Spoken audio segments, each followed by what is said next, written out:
change your shoes. Yung kapang mo lang mo yung dahil. Hugas na tayo. Hugas na tayo. Tapos, shoes changing. Hugas. Hugas na tayo. Schedule namin ngayon maghugas sa ano, simbahan. Ang dami pang hugasin. Dami hugasin guys. Yung nakaschedule ngayon ang ano, foreigner. Sana yung ano, apron. May bota pa pala. Kailangan mahaba sa iyo. Pag hindi mahaba, anak ko. Maghugas? Para mabilis. Ako na lang ano. Oh. Ako na lang taga-arrange. Start na lang ng hugas. Uwi-gugin ngayon. Tapos na. Ngayon sa amin. Ito na lang oh.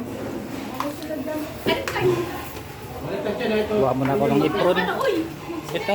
Pwede na to no? Oh, kahit ano dyan. Apron muna tayo bago maghugas. Ay! Huwag ka nang reklamo, huy! Yan ang sabi. Schedule kasi ng hugas niya. Schedule ko. Ngayon lang yan. Huwag ka nang magreklamo. Loko na tayo ng ano, safety. Safety. Ito ata. Ganito nga. Bakit puro baliktad nga? Puro basa. Okay, tara. Hindi, pagpila ko na lang. Pag-picture ka na lang. Oo.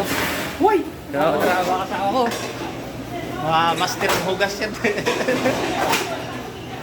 Yan. Kuya Edwin. Kay Ate.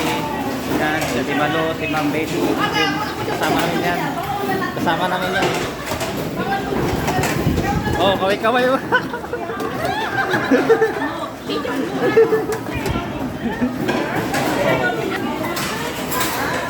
Bilis pa lang manaw. Yeah.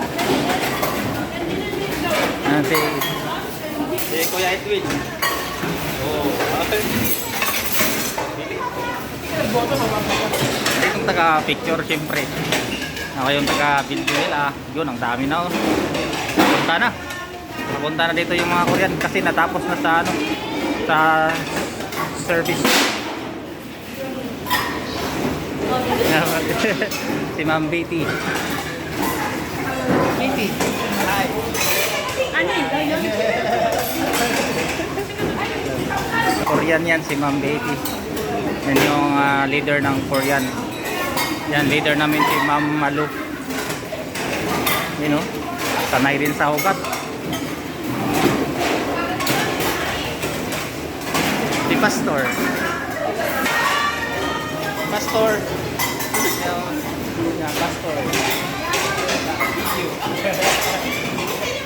Pastor namin Korean. Okay guys. Mamaya. Thank you for watching. God bless.